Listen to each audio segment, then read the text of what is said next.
not all of these customers are keenly aware that people who are working on their products happen to have disabilities. We are good quality, we're great turnaround, we're good price, and that's why they're contracting with us. Well, hello, everyone. Welcome to the We're Not Stumped podcast. I'm your host, Mike Bolland, and today I'm joined by Angela Calzone, the president and CEO of Inroads to Opportunities, a nonprofit organization committed to helping individuals with disabilities to gain meaningful employment and vocational training. After a successful 35-year career in the for-profit world, Angela made the bold pivot, bringing her business expertise to the nonprofit space to lead Inroads into a new era of growth. And Angela, thank you so much for being a guest on the We're Not Stumped podcast. Thanks, Mike. I'm delighted to be here. I'm really looking forward to it because, like I said, as a person with one hand and trying to I never had a job gap, but gaining meaningful employment was always a challenge for me. So I really love what you do. We always start the podcast with a segment I call In Your Own Words. So I'd love the listeners to learn more about you. Well, as you said, I had a 35-year career in for-profit. I can't believe it's 35 years already. I felt like I was 16 just yesterday, but yeah, that's not it anymore. I made the transition shortly after I had opened my management consulting practice in 2006, where we served both for-profit and nonprofit organizations. We did things like leadership training to succession planning, strategic planning. We did an awful lot of board development for nonprofits. My business partner actually had come from the nonprofit sector. So it was an education for me as we were educating nonprofits. So I had the benefit over the several years that we owned that practice to pass through about 100 nonprofit organizations, many of whom served individuals with disabilities. Others had other types of missions as well. But in the lion's share of the folks that we supported were those who provided services to individuals with, whether it's intellectual or developmental disabilities, physical disabilities, brain injury, autism, really ran the gamut. And I got exposure in New York, New Jersey, Pennsylvania, sometimes in Connecticut, we were up there. So it was very robust and there was a lot of variety and I got a lot of great exposure and what a wow of an education. Um, and that really started to engage and inspire me. And as we came to a point with the business where my business partner and I thought, you know what, we're kind of looking to go separate ways with the business anyway.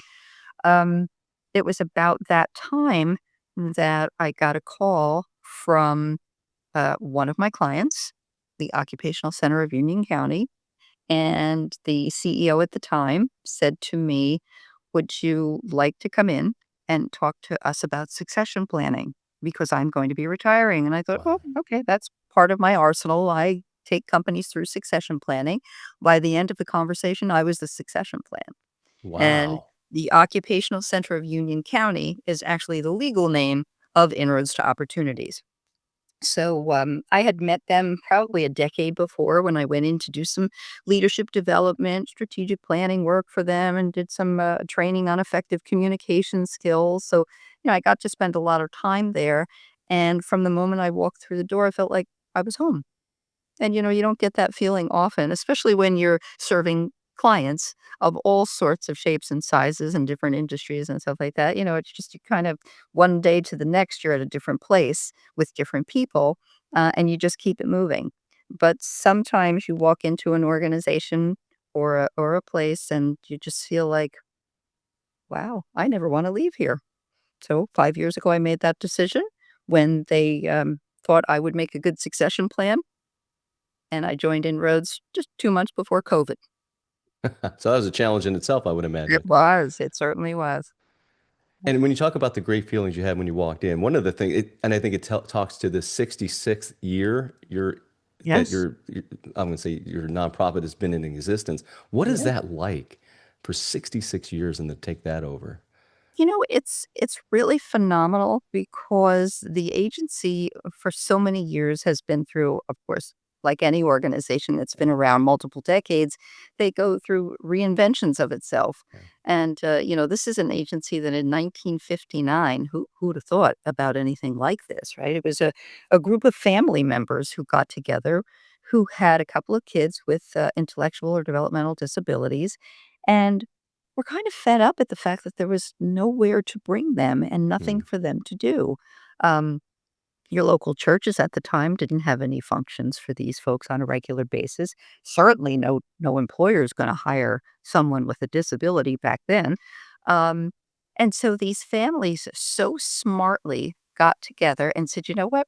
We're gonna take in some volunteer work. We'll stuff envelopes, we'll, put packages together, we'll put stamps, postage stamps on things." And in 1959, they set up a little place so that their family members could go. They hired somebody who could sit with them all day and do the work with them. And Occupational Center of Union County was born. Fast forward 66 years later, we serve over 500 individuals with various disabilities over a multitude of programs throughout 3 counties in the state. And we're continuing to grow. So you just have to pay homage every year to those families who had the vision and foresight. And I think their short-term mission was, we've got to keep our family members feeling productive and engaged and social, and give them a reason to want to get up and do in the morning. And all these years later, that's essentially the cornerstone of our mission today. People have to feel engaged and valuable and a part of something bigger than themselves. And I think that's a lot of what we provide at Inroads. If people want to find out more, I've been to your website. It's inroads2.org, inroadsto.org. Fantastic website that has a lot of information, including, by the way, a donation area. So if you're able to, please, listeners, go donate to this great organization. But it explains so much. So can you explain some of the programs you have within your organization? Yes. So going back to those families in 1959, one of the first programs that we have that's still in existence today is contract packaging. So we do fulfillment work, and we've got Wow. about 185 individuals who work in 85,000 square feet of warehouse space, Wow. from that small, tiny group of people, right? It's amazing. And we've got incredible customers. So we have all sorts of things like, well, I'm going to say it. We had Scrub Daddy for a while. I don't know if you're familiar with the Scrub Daddy They run sponges. Shark Tank, if I'm not mistaken. Yes, yes, Yeah. exactly. So we had them for quite some time. We do the Holland bulbs, which is you go to any Target, Walmart, or any of these types of stores, and even the local hardware stores has them. It's the potted plant with the soil and the disc and the Oh, bulb, and you put the water in it, and off it grows into something wonderful. So we've been doing those for years. We work with various food importers who bring their goods in from, whether it's canned goods or jarred goods, from Greece or Italy or Eastern Europe, and we relabel them with the English language labels and ship them out to Costco or BJ's or any of those places. yeah. So we have a nice variety of customers who are consistent with us. Um, and I think the best part of that work is that not all of these customers are keenly aware that people who are working on their products happen to have disabilities. We are good quality, we're great turnaround, we're good price, and that's why they're contracting with us. And if they donate to us, or if they, work with us as sponsors to any of our events and stuff like that, that's sort of gravy. Right now, they know they're just working with an excellent vendor and they're happy, and they give us repeat business all these years. So that was what grew out of that group in 1959. So we have this tremendous assembly and packaging. We also have a variety of other types of training programs, whether it's food service, if you want to be an individual who's going to go out there and work in the community, whether it's in a cafeteria or a Starbucks or a restaurant or a fast food place, or in anything in hospitality. We have a certificate program. We'll train you Wow. and help you get a job. Janitorial services, forklift operator. We really have a lot of great programs that people can learn, get their certification, and go out and get an incredible job. And then with that, we have employment services. So those are professionals that we have who, when you decide you're going to look for a job or you want to be a part of the employment population in the community, Then you work with these individuals, and they do everything like a career coach, whether it's getting the resume together, the cover letter, here's how we apply for jobs, here's how we dress for the interview. Let's practice the interview questions. We Wow. go on the interviews with them. And then once they get the job, we're there as a job coach and support for as long as they want us and need us. Yeah. Wow, that is fantastic. I really admire everything your organization does. If there's an organization that's out there listening, going, "Gosh, you know what? I'd love to be in business with them. Maybe they can help us with our packaging." Would they Sure. go to your website? How would they get a hold of Website. you? Absolutely. Either or. I mean, the website is just a great place. And we have a section in the website that talks about all of our services, and I only cover the tip of the iceberg. But they'll see any website visitor will see that there's contract packaging or assembly and packaging. Click right through to the link, gives you the contact information, and just get a hold of us. We're happy to help. Well, again, I will link to this in the description, but for people that are just listening, it's inroads2to.org doing all those great things. There's also the flip side of this. Sometimes there's some misconceptions of the people and that are doing the work. What are some of those misconceptions that you can list out that just aren't the truth? I think so many employers, especially, I say about 10 years ago, 15 years ago, when we really were making that push for integrated employment for individuals with disabilities, I think the fear is always, is this going to interrupt my customer flow? How much is this going to cost me? Are my employees having to compensate for what the individual with the disability can or cannot do? Are people going to stare? Are people going to not want to come into my retail establishment or my restaurant because there's someone here with a disability? So, you know, some of it is just fear out of ignorance. Um, Yeah. a lot of it is fear because, an employer, a store manager, a restaurant manager got a budget to navigate. And the misconception a lot of times is what's it going to cost to be able to accommodate this person, right? Well, as a matter of fact, and oftentimes there is no cost to accommodate. They come with a job coach most of the time, which is like getting 2 for 1. That's an amazing, Wow. thing for your bottom line, that you Yes. get a coach there oftentimes helping that person navigate their role and responsibilities. Um, so I think we at Inroads, and I think that the disability community in general has done a marvelous job nationwide and us certainly at the local level in helping dispel a lot of these myths. So the establishments that we're working with and have been working with for the last decade or so at least are really very much embracing and now call us when they have an opportunity. They don't even wait for us to walk in the door. Do you have anybody who can be a clerk? Do we need a receptionist? Do you have anyone who can help us out? So we feel like Inroads Employment Agency these days as opposed to, climbing that uphill battle. But I think those are the primary, challenges, and with each new employer, we work through with it. We're very transparent, um, and I think people have also, a misconception of disabilities in general, Yeah. and I think there is that. We talk about unseen disabilities. It doesn't necessarily mean that yours is an obvious Yeah. disability. There, Yeah. we have a mental health program as well. And those are some disabilities who are not folks that may be appropriate to be a Walmart greeter. They may be a stockbroker, but they want to be able to work and so we've got to find a way to support them, Yeah. get them into the community, and make sure that if they want it, they have meaningful, sustainable employment at their level, you know? So it's not always easy.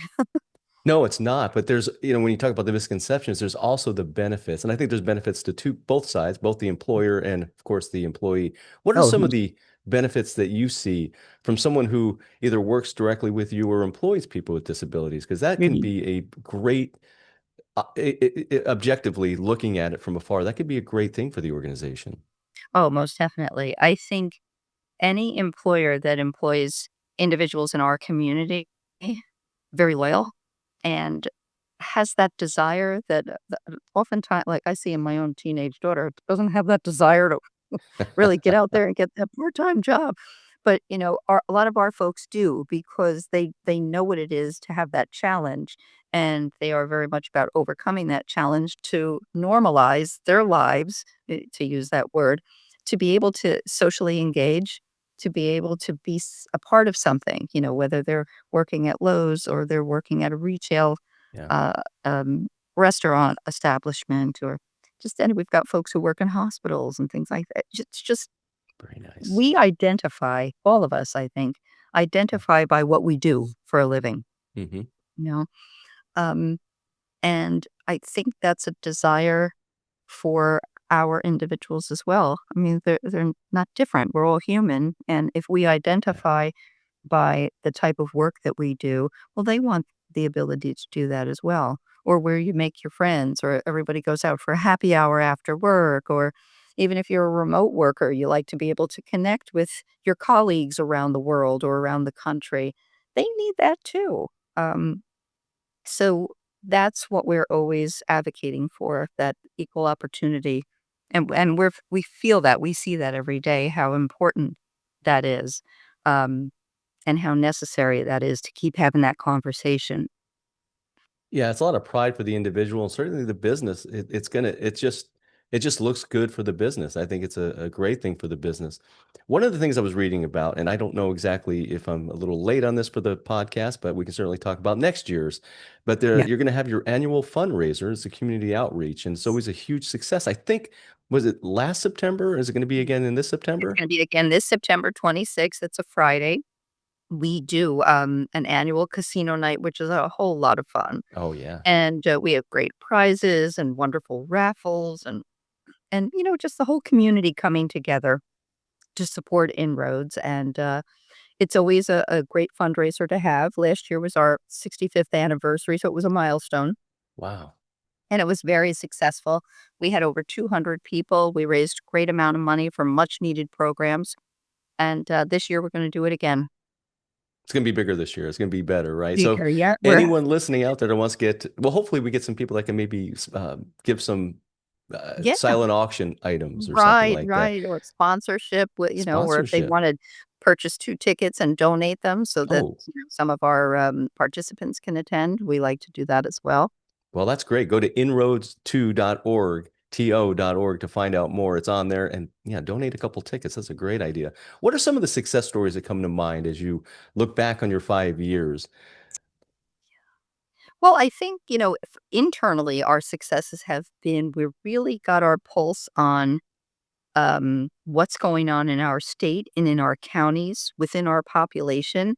And we're pivoting and reinventing a lot of our programs um, to meet those, changing needs. A lot of our population that we've been working with for several years is now aging, Yeah. to the point where, retirement is imminent. Um, we also see an uptick, especially with the folks in our Down syndrome community, where the dementia and Alzheimer's is, it comes earlier for them oftentimes. So we're having to reinvent ourselves as well in our 66th year, Yeah. um, to make sure that our programs are relevant and sustainable into the next decade, and that's truly meeting the needs of the individuals that we serve. So those are, and we're having great success with doing that. I mean, I think as long as we're always mindful of the needs of our population and we're willing to pivot and be agile, I think we'll always be here and we'll always be successful. That's sort of our internal mantra. And if I you're think, successful, oh, go ahead. I'm sorry. yeah. Oh, no, no, no. Please go ahead. I was just going to say, if you're successful and your organization's successful, that makes it success for other people, which I think is Absolutely. fantastic. And I You're didn't right mean to on. cut you off. Did you want No, to add no. anything? You're a great segue actually, because then as we talk about the success of Inroads being successful in being the foundation for the success or jumping off point of others, you know, we see that as we're evolving and changing our programs, we also have to keep our ear to the ground on what employers are looking for, and other community agencies that we partner with, or all of the various stakeholders, the people that we serve, their caregivers and families, the group homes that they live in, the employers that employ them, and all the other activities outside the organization that they engage with. So Inroads wants to be at the center of that to ensure the success of our participants across all of those things. So We do a lot of work with engaging employers, getting feedback from them, talking about what trends are going on in their specific industries, whether it's retail, food service, hospitality, health and medical. Um, and we make sure that internally we're preparing our folks to go out there and be the best employee they can be, if and when they get that job. So we're constantly reinventing our training programs and testing it at different employment sites. So we even take a lot of our folks to do trial work experience. If someone comes in and thinks that they wanna have a career, whether it's in, warehousing or retail or medical, we'll take them to employer sites, and these employers are just wonderful. They open their doors to us Wow. and say, "Go ahead, experiment." If you need to pick the brain of an employee or 2 or a manager or supervisor, go right ahead, and we'll spend hours, sometimes weeks, at a specific location having a person just either observe or, try and test, and, this way they can determine firsthand if this is a career for them and if they wanna take the next steps, and if they're capable of doing this kind of work. You may have an expectation in your head, but when the rubber hits the road and you're there trying it, you're like, "I can't do this, it's not for me," Yeah. Um, so these are remarkable things that are happening in the community, thanks to employers who open their doors and say, "Come on in, let's work together." God, that's fantastic. It is. Looking back, I wanted to be a juggler, but it wasn't the best for a one-handed guy. I thought, well, maybe that's not the best career. No, but it's great that that organizations are doing that because that's the thing. You may have a vision on something, but maybe it doesn't align when you see the real part of it. Gosh, for Mhm. people to do that, and certainly for your organization to work with other organizations to do that, is just fantastic. So, Yeah, great job most on that. I was going to ask you. I'm from New Jersey. We kind of talked about it a little earlier, and we know of a common organization out there that I think you said you're going to be working with, but I don't want to bring it up if I can't. No, So, no, we absolutely can, and, it goes back to innovation and, getting folks sort of testing and trying what they think they wanna do for their careers, and, many of us years ago when we were in college or high school, we had the benefit of doing internships, right? Where you go you there were a couple places I interned. I thought for sure I wanted to be in TV broadcasting, and I had 1 semester of an internship at cable television, and I swore that was never gonna be my career. So good thing I went through that. So what we're going to be doing come the fall is we have been selected in, our county, or Essex County, which is a county, right adjacent to where we're located, to be the project search vendor. So this is a huge collaboration. What this is with the Kessler Institute for Rehabilitation, wow. with the New Jersey Division of Vocational Rehabilitation Services, Inroads to Opportunities, and the Newark School District. We are all coming together and we're going to be selecting 6 to 8 interns, individuals with disabilities, who are, I'm going to say junior, senior year, probably senior year in high school, and they are going to do a year-long internship with our support right on site at Kessler Institute for Rehabilitation. And they'll be job sampling and interning in all the various departments at Kessler. And then they're going to determine whether or not that's the right career path for them. And then Kessler, if they've got position openings, they're going to be able to interview some of these folks to see if they can offer them full or part-time positions. And we're all there, state of New Jersey, the high school, Newark Board of Education, and uh, Kessler and ourselves there to support these folks. And it's a wonderful program. Project Search has been around in New Jersey for a number of years, and we are thrilled to be a part of it. And that's a way that we're helping to reinvent Inroads too, because this is a compelling need, and we want to be there to meet that need. What a great story. And my personal connection with Kessler Institute, when I was, well, that was the first place I ever got a prosthetic. And if you're watching the video here, I'm going to be pointing at it over there. And I'll also overlay a pamphlet that I was gracious enough to be asked to be in. It's probably because of my mom. She was such a special person that I was Mm, able to be in that. And by the way, I think she stole about 100 of those. So if Kessler wants any of those back, let me know. But what a great organization. And it's so cool that 3 different organizations are getting yeah, together to really make an impact. Gosh, it makes me feel good. yeah. As you look forward, with what you're doing with Inroads, what are you looking forward to as time goes on in the next 5 years? I think that, and I talk about this a lot with our staff and our community partners. The thing I'm most looking forward to is not only continuing the programs that we have, but keeping our ear to the ground on things that our future needs for our population or things that we know that maybe we can collaborate with others to bring to bear for our community. And I think, we are in a densely populated area in New Jersey. This is, if anybody knows New Jersey well, it's Essex County, Union County, Middlesex County. These are really, heavily populated, lots of urban cities and very densely populated suburbs as well. So we've got a lot of people out there and a great population. And I know while we're serving 400 to 500 unique individuals a year at Inroads with our various programs, there is no reason in the next 5 years we can't double that. The population is there, the need is there, the funding sources are still there. So we've got to bring all of those folks together and all of those initiatives together to get people what they need. That's great. And for people to learn more, again, I'm having it in the description, but for people that are just listening, inroads2.org, and that's TO, inroads2to.org. Angela, thank you so much for being on the We're Not Stumped podcast. I learned a lot just by listening to you, and I really admire everything that Inroads is doing. It seems like the leadership that you're providing is taking it to great places. So thank you so much. Thanks, Mike, for everything. This has been great. A lot of fun. Well, here we are at the end of another great podcast. Thank you so much for listening. I bet you're wondering, gosh, I'd like to be on that podcast. I wonder if Mike would like to have me on. Well, why don't you go to we'renotstumped.com, go to guest inquiries, and you can find out everything you need to know about being a guest on this podcast. I would love to have you on. And by the way, if you made it this far, if you went down this far to this point of the We're Not Stumped podcast, do me a favor. Like, share, and subscribe. Especially share it. Come on, you got friends. You got at least one friend. You have as many friends as I have hands, so you have one friend. Please share this podcast. Thank you.